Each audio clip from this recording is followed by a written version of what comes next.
కాంగ్రెస్ పై cheating case ఆ party అబద్ధాలు చెప్పి అధికారంలోకి వచ్చింది. తక్షణమే 2 లక్షల ఉద్యోగాలకు నోటిఫికేషన్ ఇవ్వాలి. జాబ్ క్యాలెండర్ పై నిరుద్యోగులు ఉద్యమించాలి. హామీలు నెరవేర్చకపోతే కాంగ్రెస్ ను వెంటాడతాం. రేవంత్ తపస్సు చేసిన రాహుల్ ప్రధాని కాలేరు.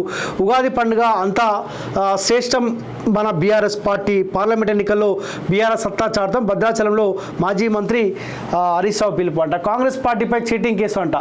అబద్ధాలు చెప్పి హామీ అధికారంలోకి వచ్చిందని చెప్పి హరీష్ రావు అంటా ఉండు. మరి 2014 కంటే ముందు మీ బీఆర్ఎస్ పార్టీ నాడు ఉన్న టీఆర్ఎస్ పార్టీ ఇచ్చిన హామీలు అట్టే ఉన్నాయి కదా. మరి ఆనాడు ఫస్ట్ చీటింగ్ కేసు మీ పైన పెట్టి మీ కుటుంబాన్ని మొత్తం లోపడేయాలి. కాంగ్రెస్ పార్టీ చెప్పింది 100 రోజుల్లోపు మేము 6 గ్యారెంటీలు అమలు చేస్తామని చెప్పారు. వాళ్ళు అధికారంలోకి వచ్చి ఇంకా 60 రోజులు కూడా కాలేదు.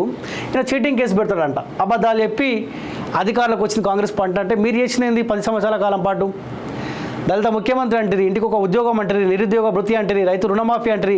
ఇట్లా చెప్పుకుంటూ పోతే దునియా హామీలు ఇచ్చారు కదా. ఏ హామీ అయినా పూర్తి స్థాయిలో అమలు చేసిర్రా? ఫస్ట్ మిమ్మల్ని అందరం తీసుకుని ఆ బొక్కలు పడేస్తే తెలుస్తుంది. ప్రజలు ఒక తీర్పుని ఇచ్చారు. ఆ తీర్పును గౌరవించాల్సిన బాధ్యత మీ పైన ఉంది. రేవంత్ రెడ్డి వీళ్ళకి ఎందుకు అవకాశం ఇస్తున్నా అర్థం కావట్లే. ఎంక్వైరీ చేసి ఒక్కొక్కరిని తీసుకొని లోపల పడేస్తే ఇలాంటి మాటలు మళ్ళీ నోట్ల నుంచి రావు. ఇక కాంగ్రెస్ పై చీటింగ్ కేసు ఆ పార్టీ అబద్ధాలు చెప్పి అధికారంలోకి వచ్చింది. తక్షణమే 2 లక్షల ఉద్యోగాలకు నోటిఫికేషన్ ఇవ్వాలి. జాబ్ క్యాలెండర్ పై నిరుద్యోగులు ఉద్యమించాలి. హామీలు నెరవేర్చకపోతే కాంగ్రెస్ ను వెంటాడతాం. రేవంత్ తపస్సు చేసిన రాహుల్ ప్రధాని కాలేరు.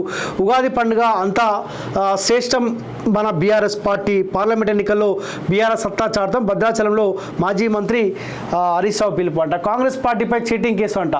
అబద్ధాలు చెప్పి హామీ అధికారంలోకి వచ్చిందని చెప్పి హరీష్ రావు అంటా ఉండు. మరి 2014 కంటే ముందు మీ బీఆర్ఎస్ పార్టీ నాడు ఉన్న టీఆర్ఎస్ పార్టీ ఇచ్చిన హామీలు అట్టే ఉన్నాయి కదా. మరి ఆనాడు ఫస్ట్ చీటింగ్ కేసు మీ పైన పెట్టి మీ కుటుంబాన్ని మొత్తం లోపడేయాలి. కాంగ్రెస్ పార్టీ చెప్పింది 100 రోజుల్లోపు మేము 6 గ్యారెంటీలు అమలు చేస్తామని చెప్పారు. వాళ్ళు అధికారంలోకి వచ్చి ఇంకా 60 రోజులు కూడా కాలేదు. ఇలా చీటింగ్ కేసు పెడతాడంట. అబద్ధాలు చెప్పి అధికారంలోకి వచ్చింది కాంగ్రెస్ పార్టీ. అంటే మీరు చేసినది 10 సంవత్సరాల కాలం పాటు దళిత ముఖ్యమంత్రి అంటారు, ఇంటికి ఒక ఉద్యోగం అంటారు, నిరుద్యోగ భృతి అంటారు, రైతు రుణమాఫీ అంటారు. ఇట్లా చెప్పుకుంటూ పోతే దునియా హామీలు ఇచ్చారు కదా. ఏ హామీ అయినా పూర్తి స్థాయిలో అమలు చేసిర్రా? ఫస్ట్ మిమ్మల్ని అందరం తీసుకుని ఆ బొక్కలు పడేస్తే తెలుస్తుంది. ప్రజలు ఒక తీర్పుని ఇచ్చారు. ఆ తీర్పును గౌరవించాల్సిన బాధ్యత మీ పైన ఉంది. రేవంత్ రెడ్డి వీళ్ళకి ఎందుకు అవకాశం ఇస్తున్నా అర్థం కావట్లే. ఎంక్వైరీ చేసి ఒక్కొక్కరిని తీసుకొని లోపల పడేస్తే ఇలాంటి మాటలు మళ్ళీ నోట్ల నుంచి రావు. ఇక